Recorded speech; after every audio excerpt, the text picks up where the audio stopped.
Okay, let's just dive right into this. Welcome to our latest explainer. Today we're breaking down the massive cybersecurity M&A boom we are seeing right now and exactly what it means for startup founders. If you're building a cyber company today, the rules of the game have completely changed. We're looking at literally the richest value cycle this sector has ever recorded. So we're going to extract the exact playbook you need based on the latest Windsor-Drake reports, recent market intelligence, and actual earnings calls. $84 billion. That's the disclosed value of pure-play cybersecurity acquisitions in 2025 alone. To put that into perspective, in 2024 that number was just $28 billion. So we saw nearly a tripling of acquisition value in a single year, which completely shatters that old Silicon Valley myth that an IPO is your ultimate destination. So here is our playbook for today's explainer. 1. The new exit default. 2. The barbell market. 3. Platformization and AI. 4. The strategic acquirer landscape. And 5. The founder's acquisition playbook. Let's get right to it. Section 1. The new exit default. Shifting M&A landscapes. For a long time, the absolute dream for venture-backed founders was ringing that bell on Wall Street, right? Well, the latest Windsor-Drake report delivers a pretty hard truth. The strategic sale has entirely displaced the IPO as the central exit route. Platform vendors, hyperscalers, and private equity are all fiercely competing for assets right now. If you're a founder, your primary goal is really no longer just being fundable, it's being acquirable. Moving on to Section 2, the barbell market, deal volume versus value. If we look at the actual shape of the 2026 market, overall transaction volume is remarkably steady, holding strong at over 400 deals a year. But the capital isn't spread out evenly at all. It is heavily concentrated at the absolute extreme ends of the spectrum. It's literally a barbell. On one side, you have this massive volume of capability tuck-ins. We're talking deals under $100 million. And then on the exact opposite side, you have this super thin band of transformational platform mega deals, over $10 billion. I mean, think about Google's staggering $32 billion all-cash acquisition of Wiz, or Palo Alto Networks buying CyberArk for roughly $25 billion. Let's break those numbers down a bit. Those tuck-ins, they make up about 66% of all deals. But here is the real danger zone, the 16% sitting in the $100 million to $1 billion range. Windsor-Drake perfectly calls this the squeezed middle. If you're building a mid-sized point solution right now, you are facing the thinnest buyer pool in the absolute longest path to exit. Enterprises are consolidating, so if you're stuck in the middle, you face immense pressure to either extend into a platform yourself or get acquired fast. Which brings us to Section 3, platformization and AI, consolidating spend. So why the sudden rush from buyers to consolidate? It boils down to one word: platformization.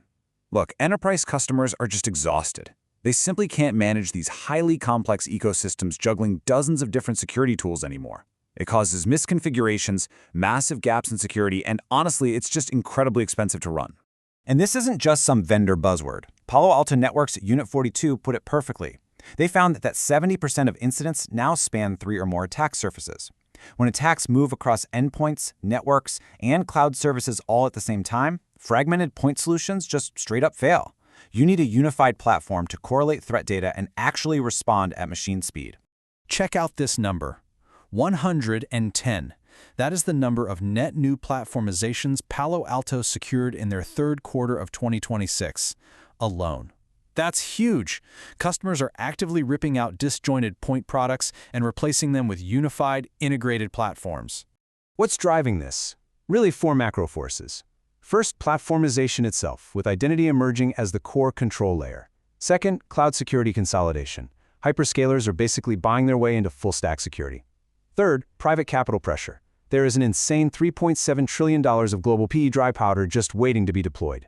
And fourth, a reopening market with a $3.8 trillion M&A forecast. And acting as the ultimate catalyst across all of this is AI.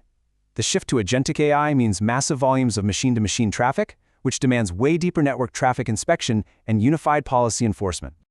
Section 4. The strategic acquirer landscape. Who is actually buying? The buyer field has essentially consolidated into three distinct groups. You have your platform vendors, like Palo Alto, buying to close sweet gaps because internal building is just too slow. Then you have your hyperscalers, like Google and IBM, wanting to embed full-stack security natively right into their cloud. And finally, private equity, utilizing that record dry powder for take-privates and roll-ups. Having these three distinct buyer pools competing for assets is hands down the single most reliable lever you have for driving up your final valuation. Now, when these deep-pocketed giants actually structure deals, we're seeing a major return to all cash. But there's a catch.